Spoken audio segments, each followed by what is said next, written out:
Everyone, welcome back again to my channel.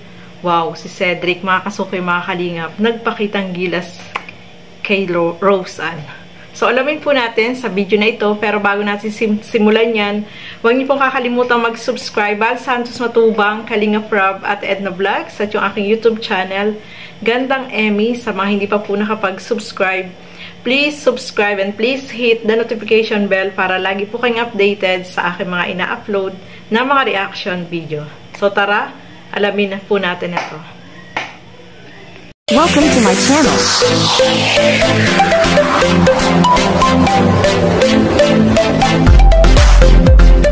Gabi. Magandang gabi po. Hi, Rose Ann. How are you? Ganda. Grabe. So, ayan. I've been spending more time with them. So, ayun mga kalingap. Grabe po. Patapos na po mga kalingap. And if you're just a Patapos na mga kalingap. Ano, Rose Ann? Kumusta ka? Ayos lang. Maganda ka ngayon, Rose Ann, ha? Ba talaga pag blooming, ano? Grabe. Ha? Hindi man po. Grabe, ang ganda na, Rose Ann. No? Ganda na nga po. Nakaka-excite na. Ha? Nakaka-excite na Na-excite ka na? Grabe. Po mga kasukay, mga kalingap, malapit nang matapos itong bahay nila Rose Ann. Sabi nga ni Rose Ann, nakaka-excite na, no? Siyempre, titira na sila sa bago nilang bahay pag natapos na po yan.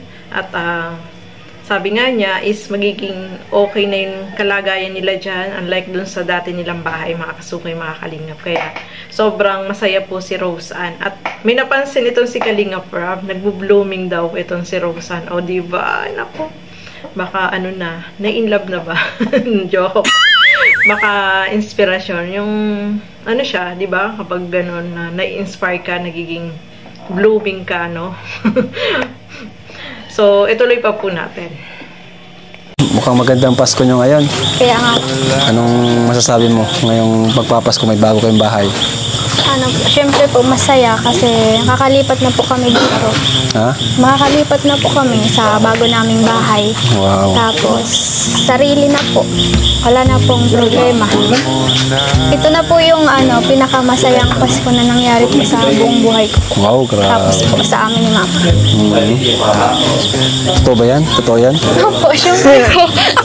Ayan, congratulations in advance dito kay Rose Ann, mga kasukay, mga kalingap. Sabi nga niya, ito yung kauna-unahang Pasko na mag-celebrate sila na masaya dahil meron na silang bagong bahay, no. Nakakatuwa naman po, mga kasukay, mga kalingap, dahil sa tinagal-tagal na, sabi nga ni Rose Ann, na maraming Pasko na yung nagdaan, syempre.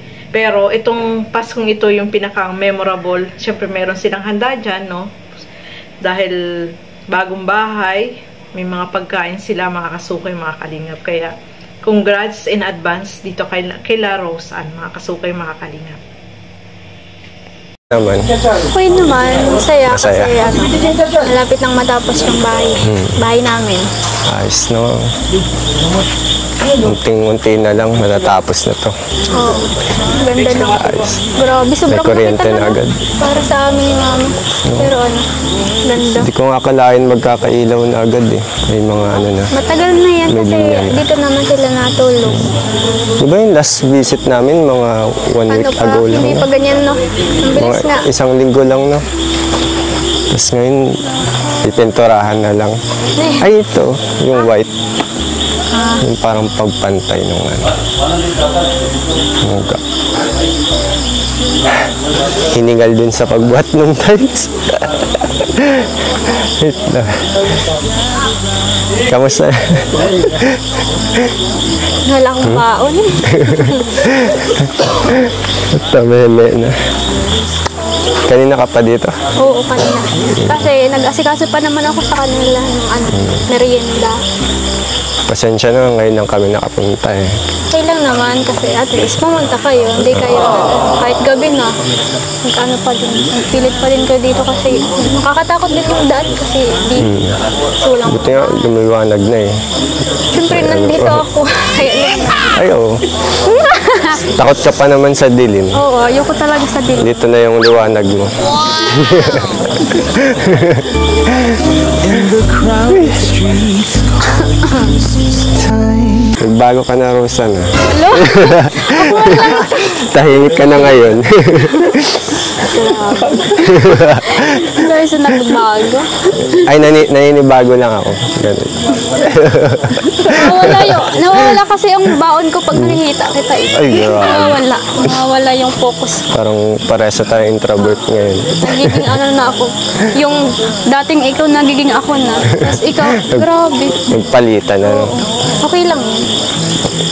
At Ba't least. pala pag kinakausap kita, dito ka tumitingin ulit? Dati nga, hindi ako makatingin sa'yo ngayon. Nakakatingin na baga ako. Sige nga. Hindi. Hindi natingin sa'yo. Ano, left, right yung tingin. Walang diretso. Naghahanap kasi ako ng maliwanag. Andito ka lang pala. I swear Yan po mga kasukoy, mga kalingap. Nakakatuwa naman itong si Cedric, no? Masipag din siya. Tumulong din po siyang magbuhat ng tiles, no? Mabigat din kaya yun, mga kasukoy, mga kalingap. Tapos medyo malayo pa ng yung pinagbuhatan. So, sabi nga niya, is hiningal din siya, no? So, nakakatuwa si Cedric kasi makikita mo sa kanya talaga, no? Mapapansin mo talaga sa kanya na ano siya, mabait, malumanay magsalita, no, mga kasukoy, mga kalingap. Siguro napapansin niyo po yan, no. At parang naging baliktad na daw sila, no. Kung dati si Rose Ann yung madaldal, si Cedric na yung nagiging madaldal ngayon, no, di ba? Nagkapalitan. Pero bagay naman po sila, no, mga kasukay, mga kalingap. Nakakatuwa nga yung kanilang tandem, no. Masaya silang panoorin. At si Cedric, nasasanay na din siya na magdaldal dito kay Rose Ann, mga kasukay, mga kalingap. Kaya, ano tayo, enjoy na din tayo at may kilig din tayo na nararamdaman sa kanila, di ba? Nakakatuwa po silang panoorin, mga kasukay, mga kalingap. So, ayan, malapit na yung yung bahay nila Rose Ann. At this Christmas, sana dyan na sila magpapasko, no, mga kasukay, mga kalingap. Saya po tayo para sa kanilang magnanay dahil mababago na talaga yung kanilang kalagayan, no, especially yung kanilang tirahan, no, mga kasukay, mga kalingap. So, hanggang dito na lamang po muna. Maraming salamat po sa inyong panonood at lagi po natin suportahan Bal Santos Matubang, Kalingap Rob at Edna Vlogs at yung aking YouTube channel, Gandang Emmy. Sa mga hindi pa po nakapag-subscribe, please subscribe and please hit the notification bell para lagi po kayong updated sa aking mga ina-upload na mga reaction video. Maraming salamat po at hanggang sa muli. Bye-bye!